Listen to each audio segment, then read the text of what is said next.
इस वीडियो में हम केमिस्ट्री के क्वेश्चन करने वाले हैं। ये जो है हमारा प्रैक्टिस नंबर कौन सा है? 3rd है। हमने 2 प्रैक्टिस सेट कंप्लीट कर चुके हैं, ये 3rd नंबर का है। ठीक, अगर आपने उसको नहीं देखा है तो उसको भी आप प्ले लिस्ट में जा कर के देख सकते हैं। चैनल को अगर आपने सब्सक्राइब नहीं कर रखा है तो चैनल को भी सब्सक्राइब कर दीजिए और अपने दोस्तों के साथ भी ज़रूर शेयर कर दीजिए। चलिए स्टार्ट करते हैं। फर्स्ट क्वेश्चन है, रासायनिक तत्वों की आवर्ती सारणी के बारे में निम्न कथनों पर विचार कीजिए। जो रासायनिक तत्व होते हैं उनकी आवर्ती जो सारणी है उनके बारे में यहाँ पर आपको देखना है। फर्स्ट क्या लिखा है कि किसी एक आवर्त के अनुदिश आयनन विभव धीरे धीरे कम होती है। दूसरी क्या लिखी हुई है कि यहाँ पर तत्वों के किसी एक वर्ग में जैसे जैसे परमाणु भार बढ़ता जाता है इलेक्ट्रॉन बंधुता क्या होती है? कम होती है। तीसरी बात यहाँ पर लिखी हुई है कि किसी निर्दिष्ट आवर्त में जैसे जैसे परमाणुओं की संख्या बढ़ती है विद्युत ऋणात्मकता कम होती जाती है। तो ऐसा कुछ भी नहीं है। देखिए कौन सा इसमें का राइट है, ये है सेकेंड। तत्वों के किसी एक वर्ग में जैसे जैसे उसकी परमाणु भार बढ़ती जाती है उसकी जो इलेक्ट्रॉन बंधुता होती है वो क्या होती चली जाती है? कम होती चली जाती है। तो ओनली सेकेंड ही इसका राइट आंसर होगा। ये भी रॉन्ग है और ये भी रॉन्ग है। ठीक है, नेक्स्ट क्वेश्चन है, यहाँ कथन दिया हुआ है कि किसी रासायनिक तत्वों की आवर्त सारणी में इलेक्ट्रॉनीय बंधुता किसी एक वर्ग में सदैव ऊपर से नीचे की ओर बढ़ती है।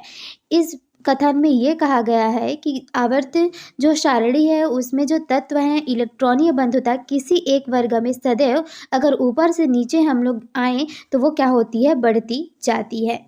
दूसरा इसके बारे में कारण दिया हुआ है, किसी एक वर्ग में परमाणुवीय त्रिज्या सामान्यतः ऊपर से नीचे की ओर बढ़ती है। ये बोल रहा है कि जो परमाणु त्रिज्याएं होती है वो ऊपर से नीचे की ओर बढ़ती है, इसी कारण इलेक्ट्रॉन बंधुता ऊपर से नीचे बढ़ती है। ये इसका कथन और कारण यहाँ पर दिया हुआ है।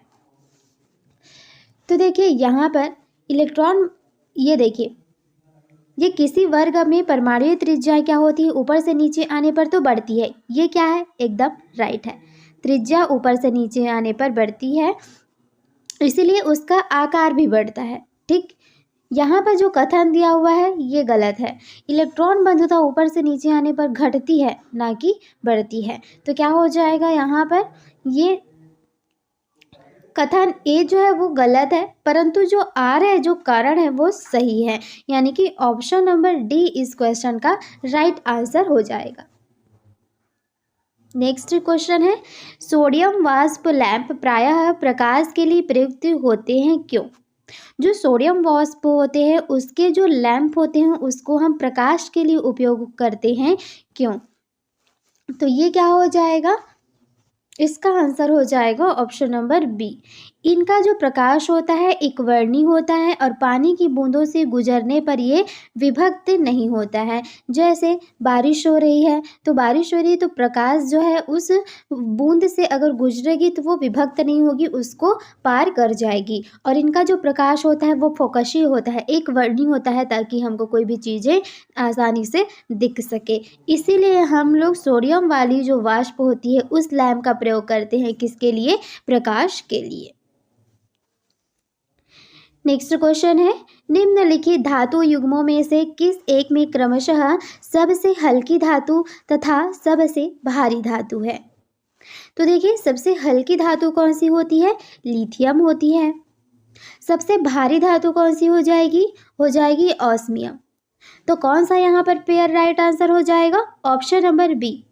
जो लिथियम है और ऑस्मियम है ये क्या हो जाएगी? सबसे हल्की और सबसे भारी धातु का यहाँ पर पेयर हो जाएगी। नेक्स्ट क्वेश्चन है कि निम्नलिखित में से कौन सी इलेक्ट्रॉनिक स्वरूपण धातु तत्वों के लिए उपयोग में लाई जाती है? तो इलेक्ट्रॉनिक जो विन्यास होता है वो कौन सा इसमें से राइट होता है? तो ये देखिए 2882 की फॉर्म में होती है, तो कौन सी हो जाएगी? ऑप्शन नंबर डी इसका राइट आंसर हो जाएगा। नेक्स्ट क्वेश्चन है, प्रतिदीप्ति नली में सर्वाधिक सामान्यतः प्रयोग होने वाली जो वस्तु है वह कौन सी है। यानी कि बोला जा रहा है कि जो प्रतिदीप्ति नलिका होती है उसमें सबसे ज़्यादा जो प्रयोग में लाई जाती है वो वस्तु कौन सी है। तो आपको पता होगा कि जो प्रतिदीप्ति नलिका होती है उसमें हम लोग पारा वाष्प और आर्गन का उपयोग करते हैं। ठीक, पारे का वाष्प और आर्गन का उपयोग करते हैं। यही जो होती है ट्यूब लाइट में भी इसका उपयोग किया जाता है और यही हो गया प्रतिदीप्ति नली। नेक्स्ट क्वेश्चन है, मुख्य रूप से बना हुआ मोती जो होता है वो मुख्य रूप से किसका बना हुआ होता है। तो जो मोती होती है वो मुख्य रूप से कैल्शियम कार्बोनेट का बना हुआ होता है। नेक्स्ट है, निम्नांकित में से कौन कठोरतम धातु है। तो सबसे कठोरतम धातु कौन सी होती है। हमने देखा था भारी, तो भारी कौन सी थी, ऑस्मियम होती थी। और अभी हमसे पूछ रहे हैं कठोर, तो सबसे कठोरतम जो धातु होती है वो कौन सी हो जाएगी, वो हो जाएगी प्लेटिनम।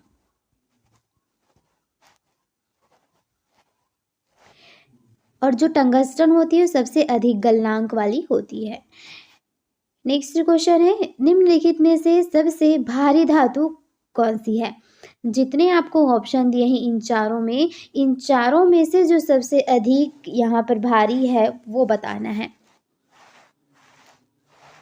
तो सबसे भारी धातु कौन सी हो जाएगी, यूरेनियम। यूरेनियम जो होगी सबसे भारी धातु है। नेक्स्ट है, निम्नलिखित में से कौन सा एक पदार्थ बहुत कठोर है और बहुत तन्य है। तो कौन सा बहुत कठोर है, यहाँ पर नाइक्रोम जो होता है वो बहुत कठोर है और बहुत तन्य भी है। नेक्स्ट है, लगभग कितने प्रकार के रासायनिक तत्व पृथ्वी पर पाए जाते हैं। तो आपको बताना है लगभग कितने प्रकार के जो रासायनिक तत्व हैं पृथ्वी पर पाए जाते हैं। तो वो हो जाएगा 100। जो 100 हैं वो रासायनिक रूप से बनाए गए हैं, रासायनिक तत्व हैं। नेक्स्ट है, ऑक्सीजन के बाद सबसे अधिक उपलब्ध कौन सा मूल तत्व है। ऑक्सीजन सबसे अधिक प्रेजेंट है, उसके बाद जो सबसे अधिक प्रेजेंट है वो कौन सा है, तो वो हो जाएगा सिलिकॉन। सबसे अधिक जो है धातु पूछे, सबसे अधिक धातु कौन सी प्रेजेंट है, तो आप लगाएंगे ऑक्सीजन। यहाँ पर अर्धचालक के लिए पूछा जाएगा तो आप लगाएंगे सिलिकॉन। नेक्स्ट है, तीसरे और चौथे समूह के ऑक्साइड का सामान्यतः गुणधर्म क्या है। जो समूह होते हैं, देखो पीरियड तो होती है वो 7 होती है और जो कॉलम होते हैं वो कितनी होती है, 18 होती है। तो इसमें 18 में से जो थर्ड है और फोर्थ है, इस समूह के जो ऑक्साइड हैं उसके बारे में बताना है।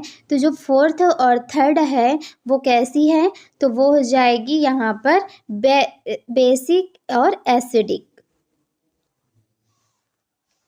नेक्स्ट क्वेश्चन है, भूपर्पटी पर द्रव्यमान प्रतिशत के रूप में निम्नलिखित में से कौन सा एक सर्वाधिक मात्रा में पाया जाता है।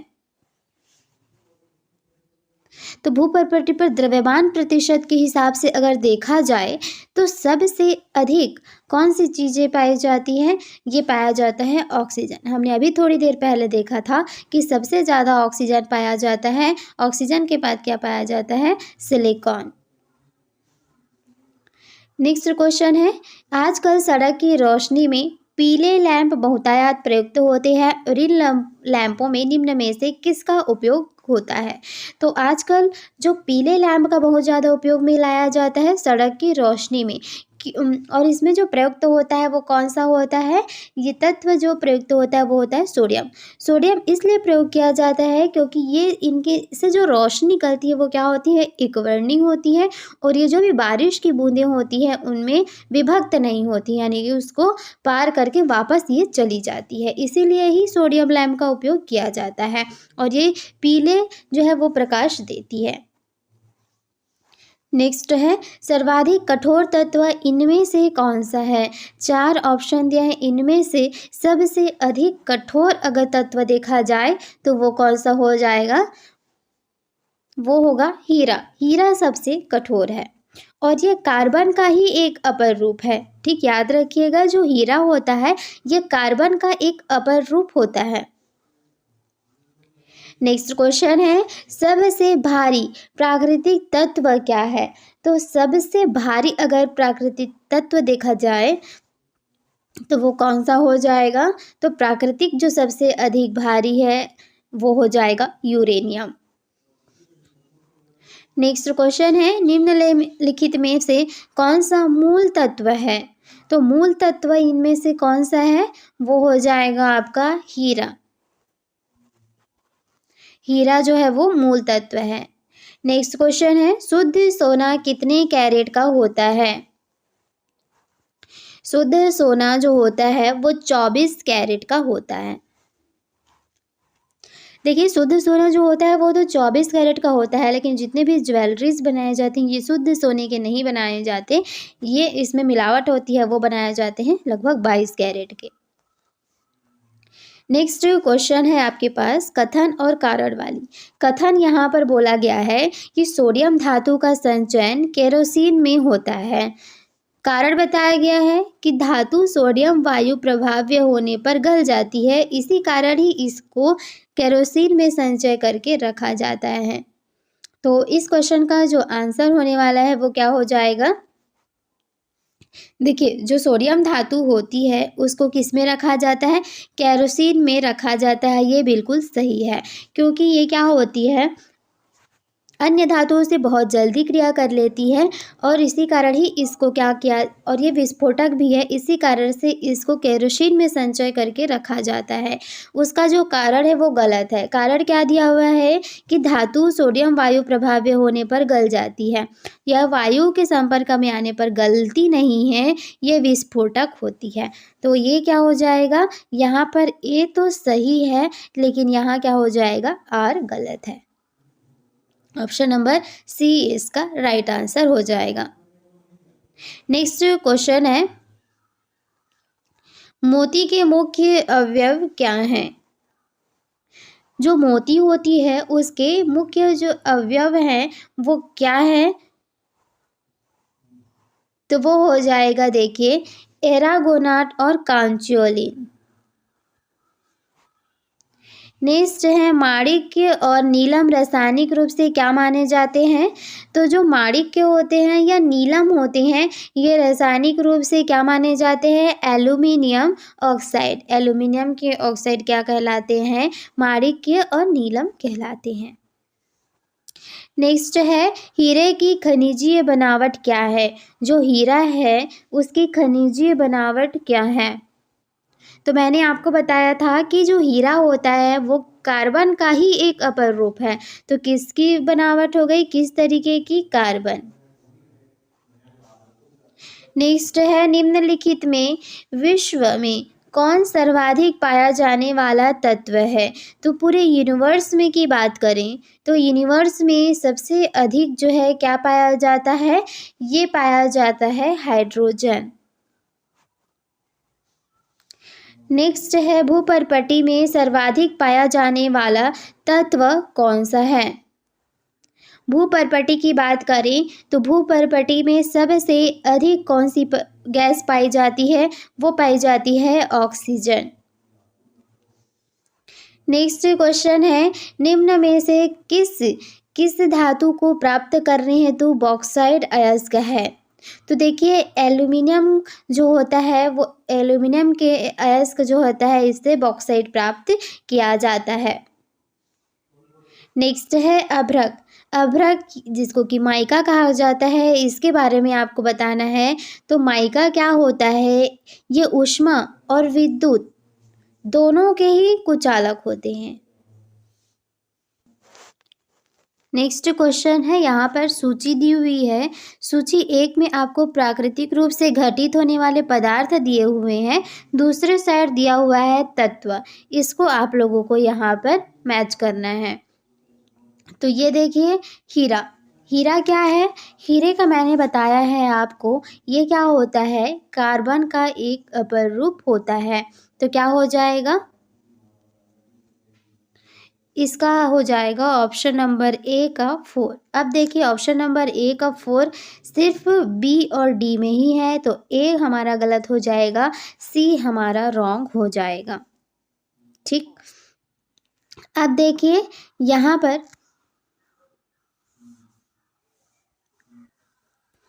देखिए क्या था, हीरा का कार्बन हो गया। अब क्या हो गया, संग। यहाँ पर देखिए इस बी और डी में आप अगर देखेंगे तो क्या है ऑप्शन, ऑप्शन नंबर डी का जो है वो 3 दिया हुआ है। तो इस तरीके से आप डी का 3 लगा लेंगे। और थोड़ी देर बाद हमने देखा ही था कि जो माणिक्य था वो एल्यूमिनियम ऑक्साइड था। ठीक है, अब जो हो जाएगा बालू, बालू का क्या हो जाएगा, यहाँ बालू का या तो 2 हो सकता है या 1 हो सकता है। तो क्या हो जाएगा, जो बालू का होगा वो सिलिकॉन होगा, यानी कि हमारा ऑप्शन नंबर डी यहाँ राइट आंसर हो गया। इसे मैच करने की ज़रूरत नहीं है, बाकी जो बच गया वो इसके हो जाएगा संगमरमर का कैल्शियम। तो इस तरीके से आप एलिमिनेट करके भी इस टाइप के क्वेश्चन को लगा सकते हैं। तो हमारा आंसर का हो जाएगा ऑप्शन नंबर डी। नेक्स्ट यहाँ पर फिर से सूची 1 और सूची 2 दिया हुआ है, इसको आपको मैच करना है। तो सबसे पहले अगर हम देखें इसकी, तो यहाँ पर ऊष्मा तथा विद्युत का सर्वोत्तम जो चालक है वो कौन सा होता है, तो ऊष्मा और विद्युत की सबसे अच्छी चालक कौन मानी जाती है, ये हो जाएगी चांदी। सबसे अधिक मात्रा में पाई जाने वाली जो धातु है वो कौन सी है, तो सबसे अधिक मात्रा में पाई जाने वाली धातु एल्यूमिनियम।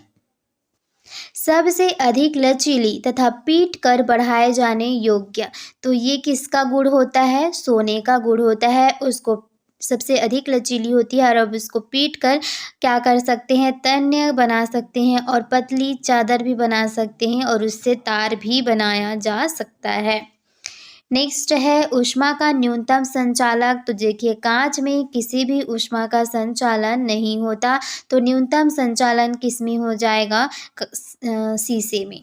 ठीक, तो यहाँ पर देखिए कौन सा आपका राइट आंसर हो जाएगा, 4, 3, 1 और 2, 4, 3, 1, 2, ये हो जाएगा option number D. Next question की ओर चलते हैं, यहाँ भी मैच करना है। एक साइड आपको सूची 1 में दी हुई है औद्योगिक प्रक्रम और दूसरे साइड दिया हुआ है कि किस उद्योग से ये संबंधित है, तो इसको आपको यहाँ पर मिलान करना है। तो यहाँ पर देखिए कैसे मैच करेंगे। सबसे पहला जो दिया हुआ है ये क्या दिया हुआ है, भंजन, प्रगलन, हाइड्रोजनीकरण और वल्कनीकरण। तो देखिए वल्कनीकरण बहुत ही फेमस है, किसके लिए होता है, रबर के लिए होता है। हाइड्रोजनीकरण किसके लिए होता है, खाद्य वसा के लिए होता है। अब 2 बच गया, भंजन और प्रगलन। तो भंजन और प्रगलन, इसमें सोचिए कि कौन सा हो सकता है, तो ये हो जाएगा भंजन के लिए क्या किया जाता है, पेट्रोलियम का किया जाता है और प्रगलन गलन करना किसका, तांबे का। तो इस तरीके से भी आप एलिमिनेट कर करके लगा सकते हैं। तो ऑप्शन नंबर बी इसके अकॉर्डिंग राइट आंसर हो जाएगा। नेक्स्ट क्वेश्चन है यहाँ पर, निम्नलिखित में से क्या जल से हल्का होता है, जल से भी हल्का होता है वो कौन सी तत्व है, तो यहाँ पर देखा जाए सोडियम। सोडियम जो होता है वो जल से भी हल्की होती है। अब सोडियम के जो गोले होते हैं उसको पानी में फेंकेंगे तो वो क्या करता है, विस्फोट भी करता है। ठीक, ये डूबती नहीं है। नेक्स्ट है, निम्नलिखित में से कौन सा कथन सही है। यहाँ पर 4 ऑप्शन दिए हुए हैं, इसमें से आपको बताना है कि कौन सा यहाँ पर राइट है। तो पहली बातें यहाँ पर लिखी हुई है, पढ़िए क्या लिखा हुआ है, न्यूक्लियर रिएक्टर में द्रव्य सोडियम शीतल के लिए प्रयोग किया जाता है। दूसरी बात लिखी हुई है कि कैल्शियम कार्बोनेट दंत पेस्ट का एक अवयव होता है। बोर्डो मिश्र, देखिए यहाँ पर सही ढूंढना था और ये पढ़ते ही पता चल जाएगा कि ये हमारा राइट आंसर है, तो बाकी सब चीज़ें वैसे भी क्या हो जाएंगी, रॉन्ग हो जाएगी। ठीक, क्योंकि कैल्शियम कार्बोनेट किस में होता है, हमारी जो दांतों के लिए जो पेस्ट बनती है उसका एक अवयव होता है कैल्शियम कार्बोनेट। नेक्स्ट यहाँ पर क्वेश्चन जो दिया हुआ है ये भी कथन और कारण से ही है, तो इसको हम लोग पढ़ते हैं। कथन क्या बोल रहा है, जस्तेदार लोहे में जल्दी जंग नहीं लगता। तो बिल्कुल सही है कि जस्तेदार जो लोहा होता है उसमें जल्दी से जंग नहीं लगता है। ठीक, दूसरा, यशद में उपचयन क्षमता है, यशद लेपन किया जाता है तो ये क्या होता है, इसकी उपचयन क्षमता होती है। तो ये क्या हो जाएगा, कथन और कारण दोनों ही सही हैं, और जो कारण है वो सही बता रहा है किसके लिए, कथन के लिए। यानी कि जो यशद है उसमें उपचयन क्षमता होती है जिसके कारण लोहे में जल्दी से जंग नहीं लगता। तो कौन सा हो जाएगा, ऑप्शन नंबर ए इसका राइट आंसर हो जाएगा। नेक्स्ट क्वेश्चन है, किस धातु से बनाई मिश्र धातु को हवाई जहाज तथा रेल के डिब्बे में पुर्जों के काम में लिया जाता है। तो यहाँ पर किस धातु से बनाई जो मिश्र धातु है इसको हवाई जहाज और रेल के डिब्बों में उपयोग में करते हैं, तो ये हो जाएगा एल्यूमिनियम। नेक्स्ट है, एल्यूमिनियम पृष्ठ प्रायः एनोडीकृत होते हैं, इसका अर्थ है उस पर निक्षेपण होना। तो जो एल्यूमिनियम होते हैं ये क्या होते हैं, एनोडीकृत होते हैं। तो इसका मतलब क्या है, इसका मतलब है, एक सेकेंड, इसका आंसर क्या हो जाएगा, ये होगा एल्यूमिनियम ऑक्साइड की परत का। एल्यूमिनियम जो है ऑक्साइड होते हैं ये खुद की ऑक्साइड की ये परत कर लेती है जिसके कारण ये क्या होती है, एनोडीकृत होती है। नेक्स्ट है, एल्यूमिनियम धातु को प्राप्त किया जाता है। तो एल्यूमिनियम धातु किसका है, बॉक्साइट का इसको होता है, तो किससे प्राप्त हो जाएगा, बॉक्साइट से ये प्राप्त होगा। नेक्स्ट क्वेश्चन है, तब कोई प्रतिक्रिया नहीं होती जब भाप गुजरती है। जब जो भाप होती है वो किसमें से गुजरती है, तो कोई भी यहाँ पर प्रतिक्रिया नहीं होती। तो जब भाप जो है यदि एल्यूमिनियम से गुजरेगा तो कोई भी प्रतिक्रिया नहीं होगी, बाकी आप कार्बन, तांबे और लोहे से गुजारेंगे तो उस पर कोई ना कोई प्रतिक्रिया ज़रूर होगी। नेक्स्ट क्वेश्चन है, चूने पत्थर का रासायनिक नाम क्या है। तो चूने पत्थर है इसका रासायनिक नाम है कैल्शियम कार्बोनेट। नेक्स्ट है, पारे का साधारणतः तापमापी यंत्रों में उपयोग किया जाता है क्योंकि इसकी विशेषता है। तो जो पारा होता है इसका उपयोग किस में करते हैं, पारे का उपयोग हम करते हैं तापमापी यंत्रों में। और क्यों किया जाता है, क्योंकि यहाँ पर देखिए उच्च संचालन शक्ति होती है इसकी। नेक्स्ट क्वेश्चन है, लोहा जिससे प्राप्त किया जाता है वह है, तो लोहे को किससे प्राप्त किया जाता है, हेमेटाइट। हेमेटाइट मैग्नेटाइट इसका अयस्क होता है, तो हेमेटाइट से ये प्राप्त किया जाता है। नेक्स्ट है, डॉक्टर, कलाकार एवं मूर्तिकार कैल्शियम सल्फेट का उपयोग करते हैं। तो कैल्शियम सल्फेट का यहाँ पर लोकप्रिय नाम पूछ रहा है, तो यहाँ पर प्लास्टर चढ़ाना बोला जाता है, यानी कि प्लास्टर ऑफ पेरिस का उपयोग किया जाता है, जिसको कि रासायनिक रूप से या कैल्शियम सल्फेट कहा जाता है इसका। नेक्स्ट है, निम्नलिखित द्रव्यों में कौन सा ऊष्मा का बहुत अच्छा चालक होता है। तो बात करें इसमें से ऊष्मा का सबसे अच्छा चालक इनमें से कौन सा है, तो इसमें से हो जाएगा पारा। ये क्या होता है, ऊष्मा का बहुत ही अच्छा चालक होता है। नेक्स्ट क्वेश्चन है, गैल्वेनीकृत लोहे पर लैप होता है।